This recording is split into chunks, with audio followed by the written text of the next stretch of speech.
stay fly, stay fly. But a lot of people believe that as long as I'm not putting my hands on people, then I'm not racist or sexist or homophobic or whatever. You know, as long as I'm not saying kill these people, then I'm not those things. And I'm like, no, there's also microaggressions. Yo, I thought you were super progressive. You can cancel me now? Well, you always say, leave it to the black woman. Hey, this is Seiko, Fly Guys, Seiko from the Fly Guys podcast. There are times when I interview people that I really don't necessarily agree with, or I don't agree with all of their positions. This is one of those times. But enjoy the ride. Stay fly, stay fly. You're listening to The Fly Guy Show. They do everything on the fly and in such a fly manner. Stay fly, stay fly, stay fly, stay fly. All that party.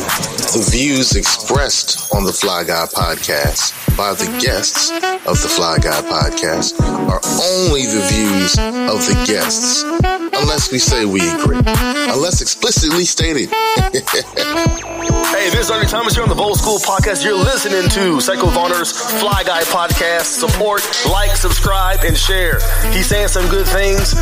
Share it. Don't keep it to yourself. 2, 1. It's another episode of the Fly Guys Podcast. One of the flyest guys around, my man Dan Omi. Hip Hop Salute. What's up, brethren? And we have Queenie, the curator. What's up, beautiful? How you doing?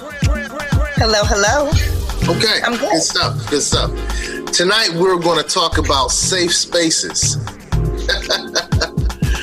I tell you, the concept of safe spaces has been coming up more and more with the people that I interact with.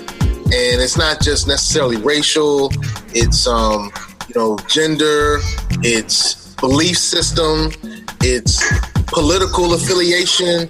It's like everyone is kind of latching on to the term safe spaces. And I know that Eddie was really the one who wanted us to discuss safe spaces. So let's start off with what's a working definition. And you know who we're going to go to? We're going to throw that to my man, Dan Omi, Mr. Working Definition, Mr. Socially Progressive. What's a safe space, bro? And I'm going to use the definition I use in my classroom. A safe space is a space that actually a safer space, right? Because sometimes we can create a safe space and sometimes it'll be unsafe for someone. But a safer space is a place where we could all be our full, true, authentic selves, where self-determination is like the motivating factor for what's going on, right? So I like to say Kuja Shagulia because that's my favorite Kwanzaa principle. And it's really about self-determination. Allow people to be who they are, identify themselves to be who they are, and be their true self. And it should also be a liberating space. So even if I go in and let's say, for example, I do make somebody feel unsafe, it's a space where I'm held accountable, right? And I'm allowed that space for a learning process so that I can learn why what I said or did was wrong and made somebody else feel unsafe, but also because liberation should be about, both of us as well, not just the victim, but also myself as well. That's interesting that you use the term safer space. Mm-hmm. I hadn't heard that. I'm not as socially progressive as you are, bro. I'm still learning. I guess this. We all learning though, and that's what I'm saying. Like what just happened right here. Like, I allowed you to learn, go through that process, and be like, oh, okay, I see what you're saying. I get what you're saying. I didn't say that before, and it allowed people to grow because a lot of times we don't know. Right? And just because I don't know doesn't mean I should be ostracized, So, but we're in an environment where we're in a cancel environment. We're canceling people, we're Xing people out, we're muting people. That doesn't seem consistent with the concept of safer spaces. And what's interesting to me is the people who, and many times I've seen people who are pushing for safer spaces are more apt to cancel and mute people who aren't progressing as quickly as they should. Am I wrong in that? Am I off base? I know I am a lot. No. I agree with you. I agree with you. It's funny because I'm going back to myself. Like I had a blog, right? And right. I left my blog up, right? And there's some pieces in my blog that that are, transphobic, that are homophobic, that are misogynistic, that are, I could go on and on with the different things that I believed in back then, but I left it up, and a lot of people hit me up and say, I found this on your blog, and I was like, yeah, look at the timestamp. Like, look, yeah, I did believe in those things. I did spout those things. I did, even though, for example, just because I wasn't out attacking people of the LGBT community and beating them up and dragging them in the street doesn't mean I still wasn't homophobic, right? I was still creating a space. I was still creating spaces where it was hostile to them, right? Even just in what I was writing and what I was saying. So, and I had to grow from that, right? And fortunately for me, I had people in my life who really were like, hey, you need to evolve, you need to change, and they held me accountable. And they also allowed me time to process, even though, let me be clear, even though people of the LGBT community really don't have time for us to get to evolve, because a lot of them are dying, right? We're killing a lot of them. So a lot of times they don't have the time for us to really evolve like we need to be evolving. But there are people in my life that gave me that space to evolve and to process and to learn, to really educate. They educated me on a lot of things, and they gave me that time to do that. So I do believe that we do need to allow people time to learn and process and grow, because we didn't all come out the womb like this, right? I didn't come out the womb this way. So at the same time, I need to be held accountable, right? If what I say is affecting people on different levels, I need to be held accountable for that. I need to be checked on that. Do I need to be canceled? I don't know. Depending, to be honest, depending on how much damage I cause, I might need to be canceled, right? Because I might have caused some really bad, I might have really destroyed some lives. And that's probably where we need to have that discussion, right? So when I think about safe space, I think that there's safe space and there's learning space. And safe space is really for people that are marginalized. So safe space is about the people that are marginalized and having space for them to exist without microaggressions happening. Learning space is different from safe space. Learning space is space where we know we're walking into this space and the possibility of a microaggression is possible, but we're going to give you the space to learn. Those are two very different things. Okay. I like that. Danny, I thought you were super progressive. You gonna cancel me now? Well, you always say, leave it to the black woman. So, safe spaces and learning. Now, is that just your concept, or is that something that's well known? I think that in certain circles, I mean, it's I guess it's growing. I know that there's a clash where we're asking people to, I don't want to have microaggressions in whatever area it is, right? So I go to a majority white church, and I didn't go to church today because I didn't feel like being microaggressed. And so there are times that I just take that, and they think they're safe and they're not. And so for me, I have to, because I'm the co-chair of the Racial Justice Task Force there. And so when I have those meetings, I recognize that those are, that's learning space. So I give the room for them to have the conversation. So there has to be, it shouldn't be my labor in order for someone to learn. That's not my responsibility. Sure indeed. Are you learning as well in that learning space? Am I? Yes. Usually not, to be honest. Because I mean, I know this walk as a Black lesbian, right? So I'm really, I don't have to try to understand what it is to be in power. What do I need to know that for? That's not, you know, I may be clarifying, but I'm not interested at all about. I don't need to know about their power position. Interesting. It's not of, yeah. I mean, and I get that a lot. Like, so for instance, my maintenance guy said that I have a household of man haters.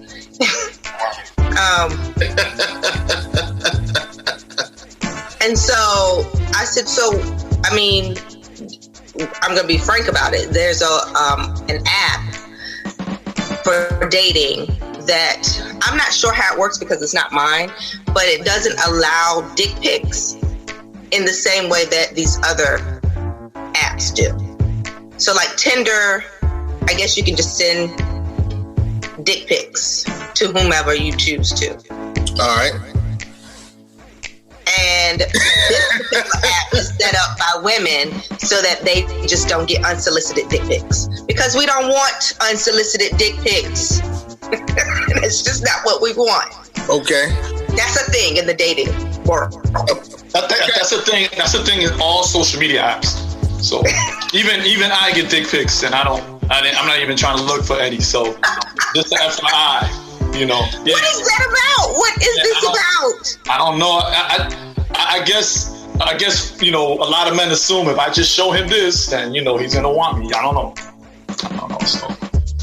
Okay, so I get that on Twitter too. If I'm going through some various tweets, like one of the tweets for our podcast, and you know, I clicked on it, and I was like, I don't want to see that. And I also get those same pictures from women too. I'm a little happier to see those, but those aren't solicited as well.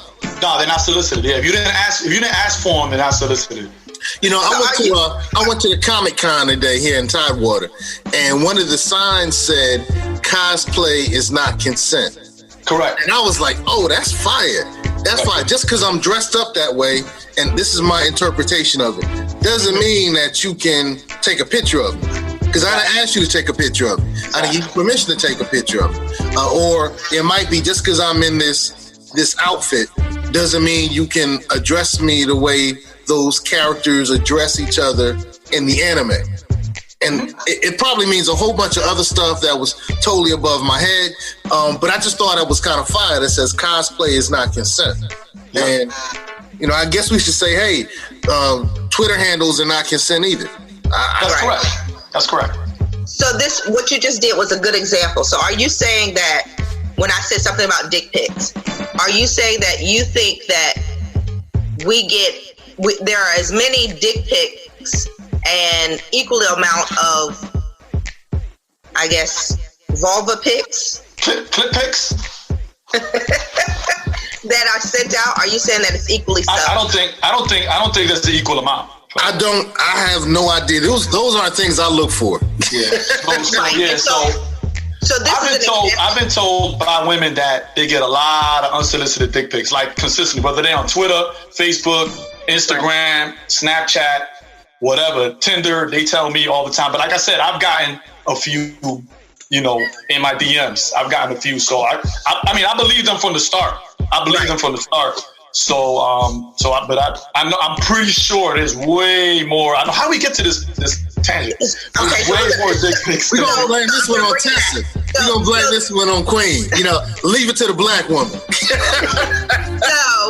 So what happens is when we have these kind of conversations, and I'm talking about women, and you know, we are marginalized, and you know, we don't want to have these dick pics, and then your response, Seiko, is, well, women do it too. And so I feel like I don't think that's a fair assessment of what I said. Wait, that's what you said. My point was that without consent, and you said consent, without consent, anytime somebody pushes something on you is wrong. Yes, but I was talking about marginalized people.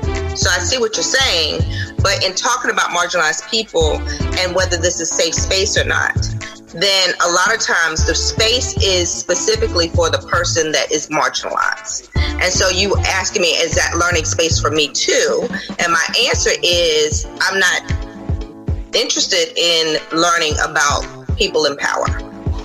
They have the platform all the time. So I'm not interested in that.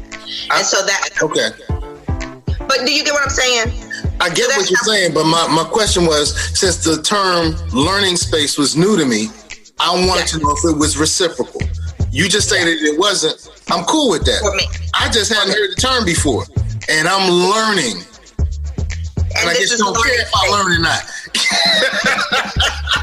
No, in this case, it's learning space. It's not necessarily safe space, and I recognize that. So I'm giving you that room. I'm okay with that. But I'm just saying that was an example of how it plays out. Do you get what I'm saying? We good. Okay. I got you loud and clear. I was just wondering, we went on that tangent. That was like, look at left field. But yeah, because I was, anyway. Yeah. Yes. Well, I think the interesting thing about safer spaces is that they're seeming to pop up. The term safer spaces is popping up. I was in a event yesterday, and a lady raised her hand and said, I hope I'm in a safe space because I want to share my reality. And we were in a business meeting. And I was like, whoa, safe space in a business meeting. Business meeting where, it was predominantly women. The facilitator was a woman. We were talking about women in business. I was kind of like a guest in the room. And it was interesting to me that in that environment, she kind of asked permission or wanted to make sure that it was a safe space. And I was like, wow, I never considered this concept of safer spaces in a business setting. And I also have heard people use that term in political arenas. I go to the events for both the Democrat and the Republican Party, and I've heard people in both of those meetings and those events say, safer space for us to discuss our views. So I just think it's interesting that the term safe space, not necessarily safer, that's a new one on me too, but the term safe space is starting to be used in multiple locations. And you're right. I see that happen more and more in different places that I go to. I hear that asked often, all the time. And you're right. I agree with you. I do want to say this though, because I think debate is healthy. I think it's wonderful. I think it should be debates. But there are some ideas that I feel are completely hostile, and I feel like if I feel like your ideas are oppressing and continue are in the process or are going to or used in policy to oppress other people, then I don't think those views need to be discussed. I sincerely believe that. I sincerely believe that if you have an opinion that eventually ends up oppressing a group of people, then we don't need to be discussing it. That's exactly how I feel. I know people have an issue with that, and I see that happen in political arenas as well. Where people will have a policy that they want to discuss, and I feel like that policy is kind of oppressive. I don't think we should be discussing it. And some people are like, but you're being hostile to me, and I'm like, nah, I think you're being hostile to those people. I think that so because people try to use that as a way to get whatever they feel out there, Right. All right. Well, are there rules to this ish, like Biggie said? There are rules. General rules. So one is confidentiality. So when someone says that, I want to make sure that this is safe space, that's, I'm not going to be attacked when I say what I say. And B, I want to make sure that what I say stays here and it's not put out there when we leave this room. So there's a sense of confidentiality. So every meeting that I've ever been in and we said it was safe space has always had confidentiality. We usually say agreements. We usually say up front, we say these are the agreements, and if you can't agree to this, then, you can either leave or we won't do it. But I call them agreements because I think probably the most difficult things that I faced is getting people to buy in to the idea of a safer space. Getting into that idea of not only being a part of the safer space, but also to defend that safer space, right? So when they see someone breaking those agreements, they can address that. They can say, hey, you agreed to this, you shouldn't be doing, exactly opposite of what we all agreed on.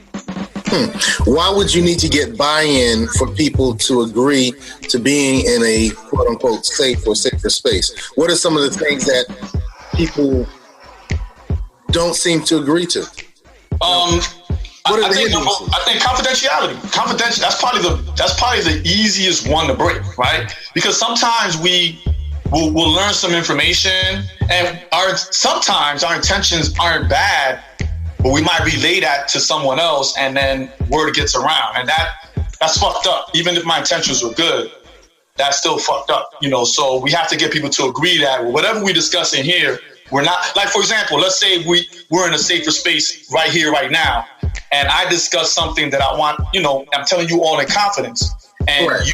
you and Queenie go, after it's over, you and Queenie go out and get coffee and you discuss what I discuss. Even though I did tell y'all that's not something we should discuss outside of where we at right here, unless I'm present. So even though your intentions may be good, that's still a break in confidentiality, right?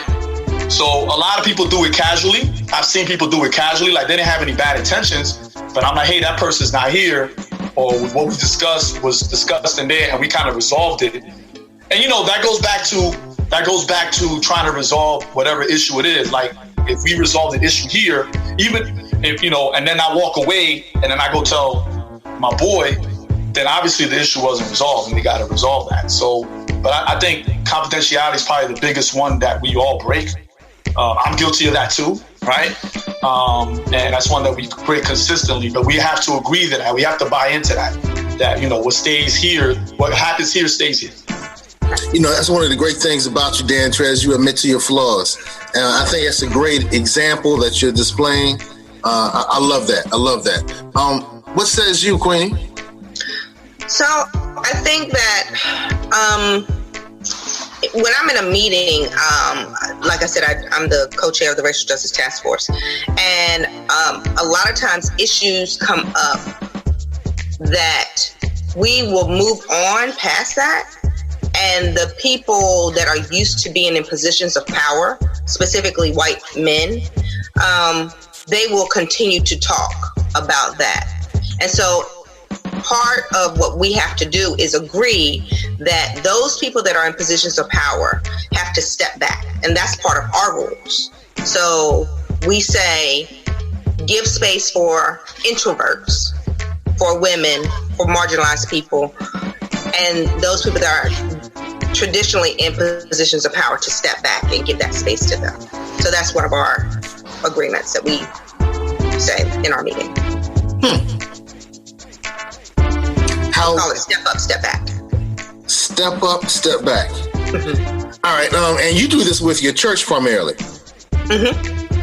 How well has it been accepted with the rest of the members who are not part of the task force? It's difficult because people are used to being able to say what they want to say when they want to say it.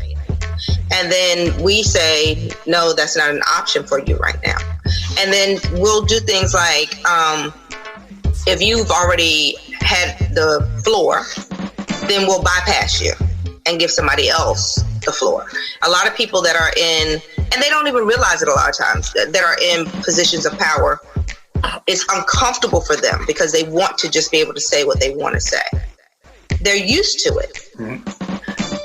Women communicate very differently than men do. We often will wait for that space in order to speak. And extroverts will, that space is not as large. And so introverts and men, often there's a battle between women, men, introverts, and extroverts when we're having these conversations. So we have to give that space to introverts, and we have to give that space to women when we're having these conversations. And I'm glad you talked about extroverts and introverts, because that's one thing we also try to do. We try to say, hey, you people over here usually speak the most. We want to hear from other people as well. We want to hear their opinions, what they have to say. And usually, the introverts usually have a lot to say, and then again, it's for an extrovert, it's an ego thing too, checking your ego at the door, because you want to say everything. You want the floor to yourself. So for the extroverts, it's an ego thing. But I'm glad that you said that. I'm really glad. Yeah.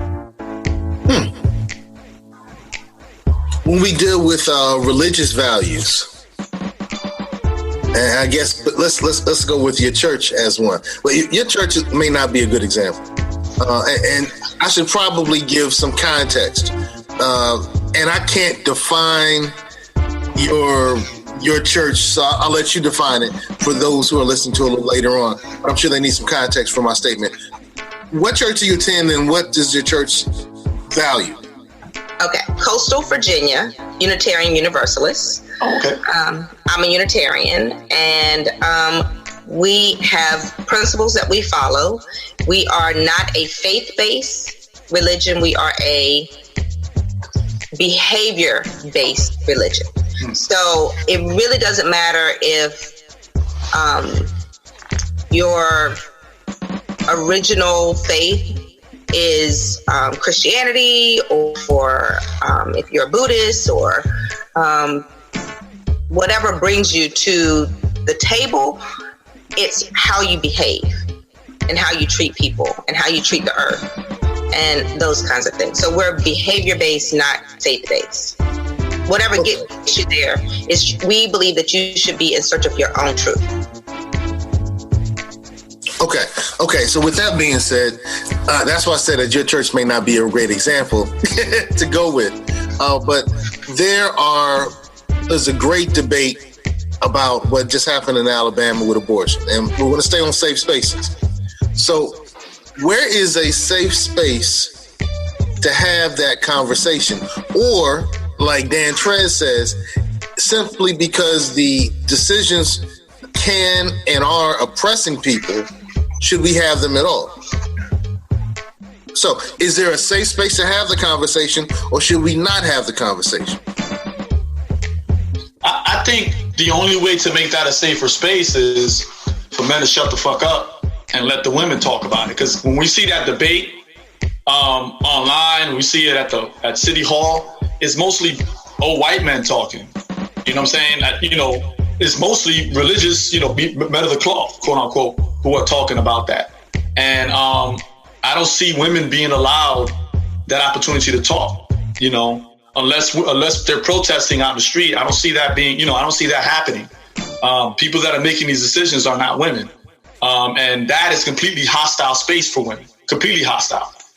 So the only way really to fix it is to then get out the way and let women talk about their reproductive rights and their, and the agencies of their own bodies. Really, that's the only way it's going to work. So yes, I think that men definitely need to keep their mouths closed about this, because again, this is my body, and there's a lot of things that men don't even understand about our bodies, and they're making decisions about them. It's like there's a meme going around, a cartoon with dogs making a decision about felines. That's what it's like. It's like, makes no sense. But it goes back to, all the laws, the pink tax, taxes on feminine products and menstruation products, and not on other medical things because they consider it cosmetic. This is ridiculous. So, it's maternity leave, and it's all of the things that have to do with women's health. And men make these decisions. Yep. And so I don't think that men need to not be part of the conversation, because those are the ones that actually do the voting, unfortunately. And so men need to speak up and talk to their brothers, right? so that when they go vote, that they vote the right way. So what's happening right now is they're not listening to women, and then they're still making a vote. There has to be a conversation. Interesting. Good point. No, you made a good point about the voting, and you're right about that. I stand corrected. Like, yeah, but I just would like to see more women being allowed to speak, and help, and also make those decisions and write that policy, et cetera, et cetera. All right. Well, what can we do to create safer spaces? Overall, or let's start overall, and then we can narrow it down as we see fit. I know what happened to me. Personally, what happened to me was I asked the question that I ask myself when I leave work, or when I leave. Say, for example, I teach capoeira on Sundays. When I leave my capoeira class on Sundays, the question that I always ask myself is, did I leave the space safer than it was when I first got here? Yes. And sometimes that answer is no. Sometimes that answer is yes, but there are times when that answer is no. And then I have to ask myself, how do I make it safer when I get back here? What do I need to do to make it safer? Or did I not, like, I saw something happen and I didn't defend that person, right? When one of my women colleagues has an idea and she brings it up in a meeting and no one pays attention to her, do I say, hey, wait a second, she had an idea, we should address it? Like, did I do that, or did I just not say nothing? And I consistently ask myself that question first. So I always do that self-check when I leave work, and then figure out a plan when I come back. That's the first thing I do. Second thing is getting people to buy in. That's probably the biggest hurdle, getting people to buy into safer spaces. Well, you might change something different in your space. Like, we're not going to use these words, right? But you might have someone who's going to say, well, I've been using this word all my life. It ain't bother nobody. My best friend is black. My girlfriend is black, or I have friends who are gay and they let me say it. So I think I could say it here. And this is kind of like getting people to buy in. It's probably the hardest part of the entire conversation. What are some of the other things that people have been resistant to changing to make safer spaces? Mention some of the terminology. Yeah, terminology. Usually it's terminology, but also how we address people. Like, how do we address people?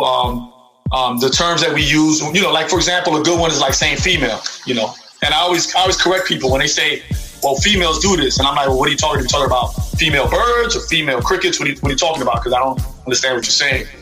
Just like she was saying, like Queenie was saying, microaggressions, right?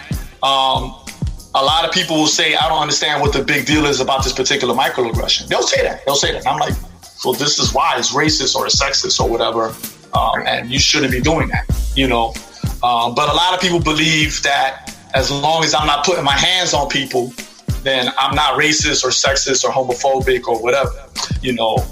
As long as I'm not saying kill these people, then I'm not those things. And I'm like, no, there's also microaggressions. There's those things as well. So I know I get a lot of kickback from the microaggressions as well as the terminology. So I want to be clear about safe space not just being a group setting.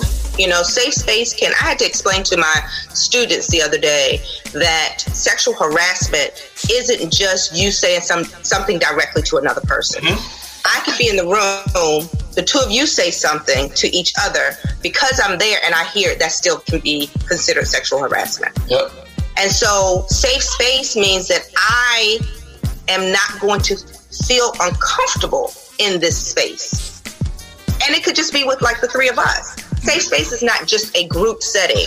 It is like, I'm a lesbian. And so I always hear people say like little comments about, like they will straight out say dyke.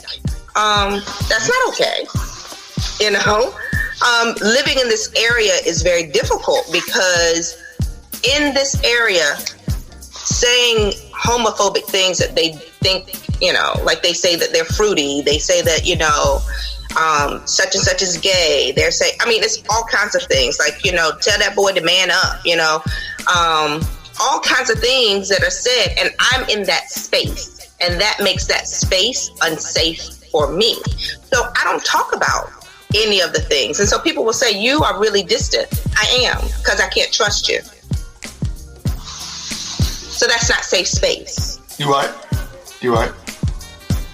How do we make those spaces safer? The ones you just discussed. The classrooms. Well, in the classroom, I do not allow, and I say this, I said, we do not say negative things about other people or about ourselves. So we're not allowed to call ourselves stupid.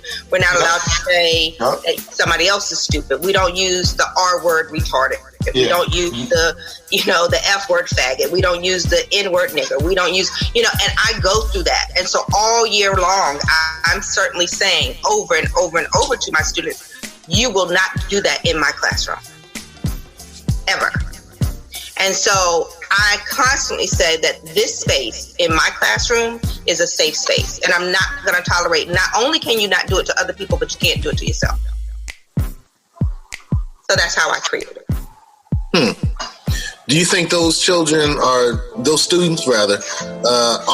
taking the mantle that you're lighting and carrying and taking it into their homes and their communities where some of those conversations are normal?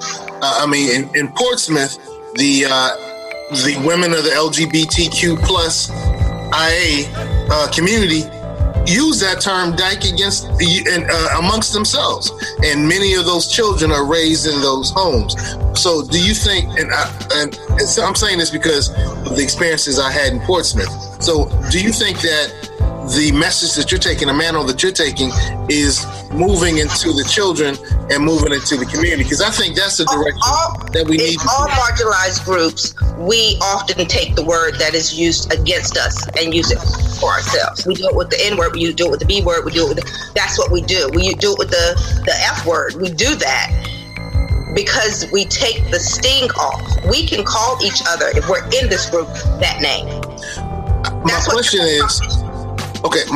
is, do you think the students are taking your vantage point, your message, and taking it into the community? Well, I think some of them kind of going with. Some of them do. They talk to me about it and they say that's not right. We just had a huge conversation about immigration, and my school is 100% free lunch and 95% black, and they said it smells like illegal immigrants in the hallway. Like, who says that? And so I had to check them, and not only did I check them, but then I went to the soccer coach and said, this is what the kids are saying. And so he had a whole conversation with them about that. And so I think that as long as we make it not okay and we don't give them passes, then it will continue. We have to stay on top of it.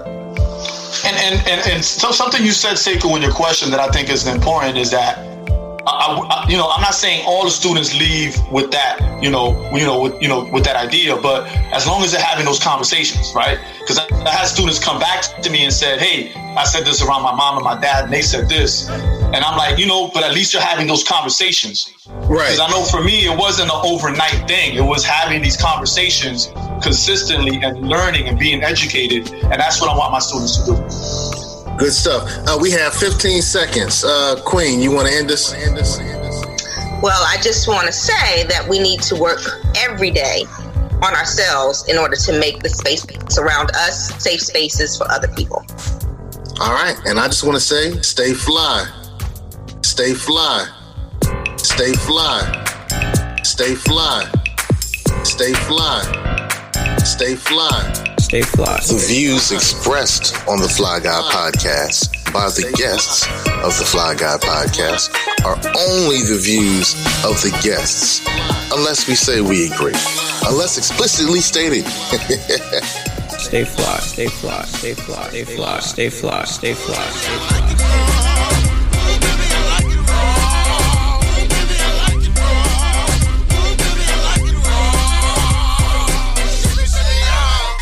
Stay conscious. Stay fly.